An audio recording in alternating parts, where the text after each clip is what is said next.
दोस्तों, एक समय की बात है। देवर्षि नारद यमपुरी में जाते हैं। नारद जी को देखकर यमराज उनका स्वागत करते हैं और कहते हैं, आइए देवर्षि, आज यमपुरी में आने का क्या प्रयोजन है? अवश्य ही कोई महत्वपूर्ण समाचार लेकर आए होंगे आप। देवर्षि कहते हैं, हे धर्मराज, आज मैं कोई समाचार लेकर नहीं आया हूँ, बल्कि आपके पास एक शंका लेकर आया हूँ। कृपया आप मेरी इस शंका का समाधान कीजिए। यमराज कहते हैं, हे देवर्षि, निसंकोच होकर कहिए, आपकी जो भी शंका हो उसका समाधान मैं अवश्य करूंगा। देवर्षि नारद कहते हैं, हे धर्मराज, मैं पृथ्वीलोक का भ्रमण कर रहा था तो मैंने अनेक बालकों की मृत्यु होते देखा है। अनेक बालकों की तो माँ की कोख में ही मृत्यु हो जाती है। हे सूर्य तनय, कृपया मुझे बताने की कृपा करे कि किस कारण से एक स्त्री का गर्भ गिर जाता है, किस कारण से एक माता को अपनी संतान को खोने का दुख सहन करना पड़ता है। तब यमराज कहते हैं, हे देवर्षि, आपने उचित ही प्रश्न किया है। मनुष्य के पूर्व जन्म के कर्म के अनुसार ही उसे दूसरे जन्म में दुख भोगने पड़ते हैं, किंतु गर्भवती स्त्री का गर्भपात होने के पीछे उसके द्वारा इसी जन्म में किए हुए पाप होते हैं। एक गर्भवती स्त्री को गर्भ धारण करने के बाद कुछ काम नहीं करने चाहिए। यदि वह स्त्री वह काम करती है तो निश्चित ही उसका गर्भपात हो जाता है। इस विषय में एक प्राचीन इतिहास कहा जाता है, जो मैं आपको सुनाता हूँ। आप इस कथा को ध्यान से सुनिए। जो भी इस कथा को पूरा सुनता है, मैं उसके 32 अपराध माफ करता हूँ। तब देवर्षि कहते हैं, हे धर्मराज, मैं इस कथा को पूरा अवश्य सुनूंगा। कृपया आप मुझसे वह कथा कहिए। तब यमराज देवर्षि को कथा सुनाने लगते हैं। हे देवर्षि, पूर्व काल की बात है। मध्य देश में एक अत्यंत शोभायमान नगरी थी। उस नगरी में रेवंत नाम का एक सेठ रहता था, जो बहुत अधिक धनवान था। उसके घर में किसी चीज की कोई कमी नहीं थी। उसकी एक पुत्री थी जिसका नाम रेवती था। उस सेठ ने अपनी पुत्री का विवाह एक दूसरे नगर में रहने वाले वैश्य के पुत्र के साथ कर दिया। रेवती अपनी पति के साथ रहने के लिए ससुराल में चली गई। ससुराल में जाने के बाद उसके ससुराल वाले रेवती के साथ बहुत प्रेम और सम्मान के साथ आचरण करने लगे। रेवती अपने ससुराल में बहुत प्रसन्न थी। रेवती की सास का नाम सुनंदा था, जो स्वभाव से अत्यंत क्रूर और दुष्ट स्वभाव की थी। रेवती दहेज में बहुत सारा धन लाई थी। इस कारण से सुनंदा रेवती का झूठ मूठ का सम्मान करती थी, उसे मीठी मीठी बातें करती थी और अपने मायके से कुछ न कुछ लाने को कहा करती थी। रेवती अपनी सास की बात मानकर अपने पिता से कहकर वह घोड़े, गायें, बैल, अनाज, वस्त्र आदि चीजें मंगवाया करती थीं और उसके पिता भी सब कुछ खुशी खुशी उसे दे भी दिया करते थे। रेवती की सास का लालच बढ़ता ही जा रहा था। वह रेवती के मायके का सब कुछ हड़पना चाहती थी, लेकिन भोली भाली रेवती इस बात से अनजान थी। वह उसकी सास की मीठी मीठी बातों से जल्दी ही प्रसन्न हो जाती और उसकी हर बात को मान लिया करती थी। रेवती का पति संजय स्वभाव से भोला भाला था और अपनी माँ की हर आज्ञा का पालन करता था। उसकी माता ने बचपन से ही अपने पुत्र संजय को पूरी तरह से वश में किया हुआ था, इसीलिए संजय कभी अपनी माँ की आज्ञा का उल्लंघन नहीं करता था। रेवती को उसके ससुराल में सभी का बहुत प्रेम मिलने लगता था, जिससे रेवती बहुत ही खुश रहने लगी थी। उसके पिता भी रेवती को खुश देखकर बहुत प्रसन्न थे और वे अपनी बेटी को प्रसन्न देखने के लिए हर वस्तु का त्याग करने के लिए तैयार थे। इस प्रकार से अनेक माह बीतने के बाद रेवती गर्भवती हो गई। जब यह बात उसकी सास को पता चली तो वह बहुत ही खुश हो गई। उसने तुरंत ही रेवती के माता पिता को इस बात की सूचना दी और साथ ही बड़ी बड़ी वस्तुओं की मांग की। रेवती के पिता इस समाचार को सुनकर प्रसन्न हुए और फिर वे बहुत सारे वस्त्र, अन्न धान्य, मिठाइयां और आभूषण लेकर रेवती के ससुराल में पहुंच गए। वहां पर उनका बड़े प्रेम और आदर के साथ स्वागत किया गया। रेवती भी अपने पिता को देखकर बहुत प्रसन्न हुई। फिर कुछ समय रुककर रेवती के पिता उसी दिन अपने घर लौट गए। अनेक दिनों तक रेवती का गर्भ बढ़ता गया और रेवती की सास भी उसका बहुत अच्छी तरह से ख्याल रखने लगी। लेकिन कुछ ही दिनों के बाद ऐसी दुर्घटना घटी जिससे रेवती का जीवन दुखों से भर गया। उसके हंसते खेलते जीवन में अचानक से अंधकार छा गया। एक दिन अचानक ही रेवती का गर्भ गिर गया। जिससे रेवती की सास बहुत क्रोधित हो गई और फिर रेवती को ताने मारने लगी। अरे पापिनी, तूने कौन सा पाप किया है? कुल का नाश करने वाली कलंकिनी, तूने अपने ही बच्चे को खा लिया। जन्म देने से पहले ही उस बच्चे को मार डाला।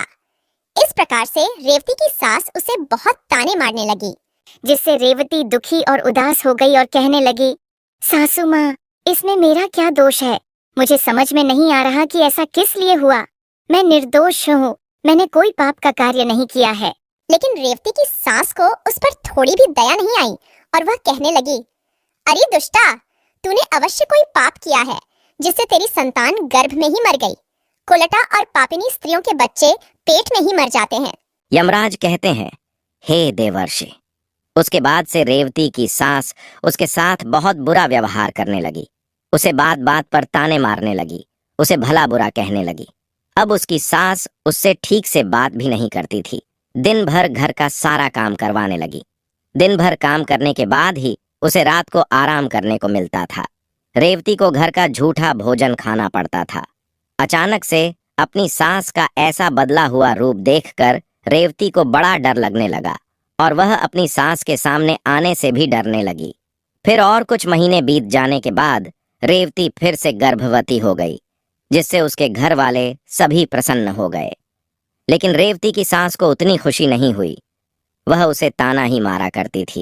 एक बच्चे को तो खा गई, पता नहीं अब इसे भी जीवित रखेगी या खा जाएगी, इसका कोई भरोसा नहीं। यह तो डायन है, डायन। मेरा बेटा एक चुड़ैल से शादी करके उसे घर पर लाया है। यमराज कहते हैं, हे देवर्षि। लेकिन रेवती चुपचाप सहन करती रही। इस बार रेवती की सास ने रेवती के पिता को इस विषय में कोई समाचार नहीं दिया और वह चुप ही रही। इधर धीरे धीरे रेवती का गर्भ बढ़ने लगा। रेवती गर्भ धारण की हुई अवस्था में भी घर का काम करने लगी। बहुत काम करके थकने के बाद भी रेवती की सास को उस पर दया नहीं आती थी। इस बार रेवती को 9 महीने पूरे हो गए और अब उसका प्रसूति का समय आ गया। रेवती को कमरे में ले जाया गया और फिर रेवती बालक को जन्म देने लगी। जब रेवती ने बालक को जन्म दिया तो उस बालक के मुख से कोई आवाज सुनाई नहीं दी। वह बालक कोई भी हलचल नहीं कर रहा था।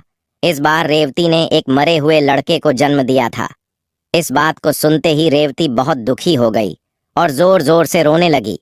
इधर रेवती की सास बहुत गुस्सा हो गई और उसने तुरंत ही रेवती को पकड़कर घर से बाहर निकाल दिया और कहा, अरे दुष्टा, पापिनी, तू इस घर में रहने के लायक नहीं है।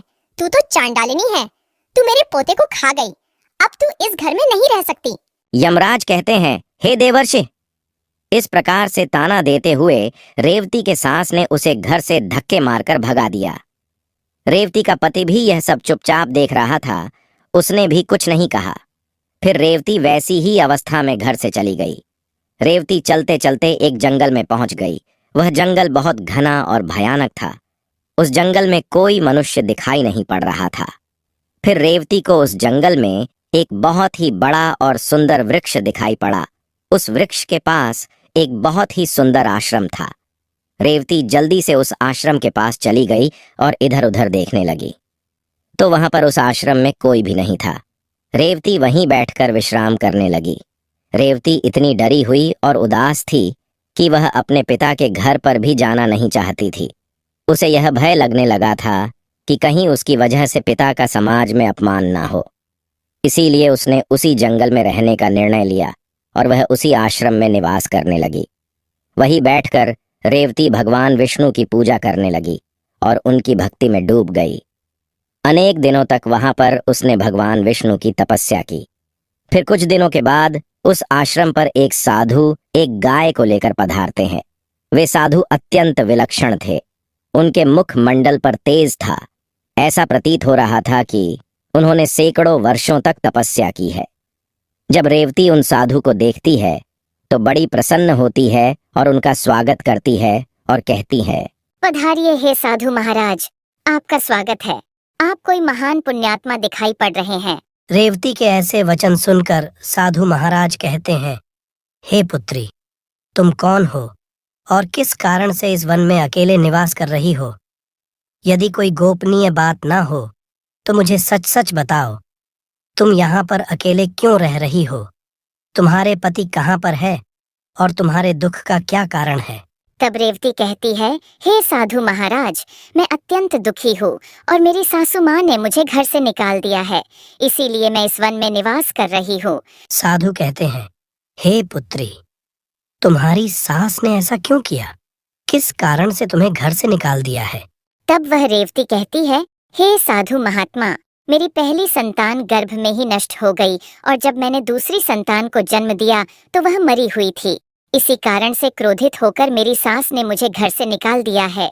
अब मैं अपना यहीं पर निवास कर रही हूँ। पिता का अपमान न हो, इसीलिए मैं उनके पास भी नहीं जा रही हूँ। कृपया आप ही मेरे दुख दूर कीजिए। मैं कहाँ जाऊँ? अब मैं क्या करूँ? इस प्रकार से रेवती द्वारा पूछने पर वे साधु महात्मा कहने लगते हैं, हे पुत्री, यह तो बड़े दुख की बात है, किंतु तुम चिंता मत करो। मैं तुम्हें कुछ उपाय बताता हूँ, तुम उस उपाय को करो जिससे तुम्हें उत्तम संतान की प्राप्ति होगी। तुम इस गाय को अपने पास रखो, इसकी सेवा करो, इसकी सेवा करने से तुम्हें उत्तम संतान सुख प्राप्त होगा। अब मैं तुम्हें गर्भ धारण की हुई स्त्री को जिन नियमों का पालन करना चाहिए उस विषय में बताता हूँ, इसे तुम ध्यान से सुनो। हे पुत्री, किसी भी स्त्री को मासिक धर्म के दौरान पति के साथ संबंध स्थापित नहीं करना चाहिए और पति को स्पर्श भी नहीं करना चाहिए, इससे संतान गर्भ में ही गिर जाती है। गर्भ धारण की हुई स्त्री को भगवान की पूजा में तत्पर रहना चाहिए, उसके मुख पर सदैव ही प्रसन्नता होनी चाहिए। गर्भ धारण की हुई स्त्री को कभी दुखी और निराश नहीं रहना चाहिए। उसे बुरे आचरण वाली स्त्री से दूर रहना चाहिए, उनसे बातचीत नहीं करनी चाहिए। एक गर्भवती स्त्री को कभी दूसरों के घर का भोजन नहीं करना चाहिए। गर्भिणी स्त्री को सूप की हवा से बचकर रहना चाहिए। सूप की हवा लगने से भी गर्भ का नाश होता है। गर्भ धारण की हुई स्त्री को कभी ऐसी वस्तु के दर्शन नहीं करने चाहिए जिसे देखने पर मन में घृणा निर्माण हो। उसे भयानक और डरावनी कथाएं भी नहीं सुननी चाहिए। गर्भिणी स्त्री को अत्यंत गर्म भोजन नहीं करना चाहिए। पहले का किया हुआ भोजन जब तक अच्छी तरह से पच नहीं जाता तब तक दोबारा भोजन नहीं करना चाहिए। जिस स्त्री के बच्चे होकर मर जाते हो अथवा जो स्त्री वंध्या हो, ऐसी स्त्री से संपर्क नहीं करना चाहिए। जो भी स्त्री इन नियमों का पालन करती है वह उत्तम पुत्र को प्राप्त करती है। जो स्त्री इन नियमों का पालन नहीं करती उसका गर्भ गिर जाता है अथवा उसका निरोध हो जाता है। हे पुत्री, अब मैं तुम्हें पुत्र प्राप्ति का उपाय बताता हूँ, इसे ध्यान से सुनो। मासिक धर्म के समय 4 दिनों तक स्त्री को पति के साथ संसर्ग नहीं करना चाहिए। वह चौथे दिन ही शुद्ध होती है। 1 सप्ताह के बाद वह देवी देवताओं का पूजन करने के योग्य बनती है। संबंध बनाते समय स्त्री और पुरुष के मन में जैसी कल्पना होगी वैसा ही गर्भ उत्पन्न होगा, इसमें संदेह नहीं है। युग्म तिथि वाली रात्रि में सहवास करने से पुत्र होता है और अयुग्म तिथि वाली रात्रियों में सहवास करने से कन्या का जन्म होता है। युग्म तिथि का अर्थ होता है द्वादशी, चतुर्दशी, षष्ठी, अष्टमी, दशमी और अयुग्म तिथियां होती है एकादशी, त्रयोदशी, पंचमी, सप्तमी और नवमी। ऋतुकाल में पहले सप्ताह को छोड़कर दूसरे सप्ताह में स्त्रियों को सहवास करना चाहिए। स्त्रियों का ऋतुकाल 16 रात्रियों का होता है। यदि स्त्री मासिक धर्म के बाद 14वीं रात्रि में सहवास करती है तो उस गर्भ से गुणवान, भाग्यवान, धनवान तथा धर्मनिष्ठ पुत्र का जन्म होता है। ऋतुकाल के 5वें दिन स्त्रियों को कटु, तीक्ष्ण और गर्म भोजन का परित्याग करके मधुर अर्थात मीठा भोजन करना चाहिए, क्योंकि स्त्रियों की कोख औषधि पात्र होती है और पुरुष का बीज अमृत तुल्य होता है। इसीलिए स्त्रियों को सहवास से पहले तीखा, कड़वा और गर्म भोजन नहीं करना चाहिए। वह साधु कहते हैं, हे देवी, इस प्रकार से मैंने तुम्हें संतान प्राप्ति के लिए महत्वपूर्ण नियम बताए हैं। तुम इन नियमों का पालन करो, तुम्हें उत्तम संतान सुख प्राप्त होगा। फिर रेवती कहती है, हे मुनिवर, इस समय पर मेरे पतिदेव मेरे पास नहीं है, तो मेरा उनसे मिलन कैसे होगा और किस प्रकार से मुझे संतान सुख प्राप्त होगा? साधु महात्मा कहते हैं, हे पुत्री, तुम अभी से इस गौ माता की सेवा करो, तुम्हारा पति स्वयं चलकर तुम्हारे पास आ जाएगा। इतना कहकर वे साधु महात्मा उस स्थान से अंतर्ध्यान हो जाते हैं। उन साधु को अचानक से अदृश्य हुआ देखकर रेवती आश्चर्यचकित हो जाती है। उसे समझ में आ जाता है कि साक्षात भगवान ही उसे दर्शन देने आए थे। फिर रेवती नित्य उस गाय की सेवा करने लगती है। रोज सुबह उठकर वह गाय को चारा डालती है और भगवान विष्णु की आराधना करने लगती है। उधर रेवती के पति को सपने में साक्षात भगवान विष्णु आकर उसे दर्शन देते हैं और उसे उसकी पत्नी के पास जाने की आज्ञा देते हैं। रेवती का पति दूसरे दिन जागते ही अपनी पत्नी को खोजता हुआ उस वन में चला जाता है। फिर उसे उस जंगल में एक आश्रम दिखाई पड़ता है, तो वह उस आश्रम के पास जाता है तो उसे उसकी पत्नी रेवती दिखाई पड़ती है। वह अपनी पत्नी को देखकर बहुत प्रसन्न हो जाता है। फिर वह भी अपनी पत्नी के साथ उसी वन में निवास करने लगता है। कुछ दिनों के बाद रेवती का ऋतुकाल आता है और वह उन साधु महात्मा के द्वारा बताए हुए नियमों का पालन करते हुए अपने पति के साथ सहवास करती है।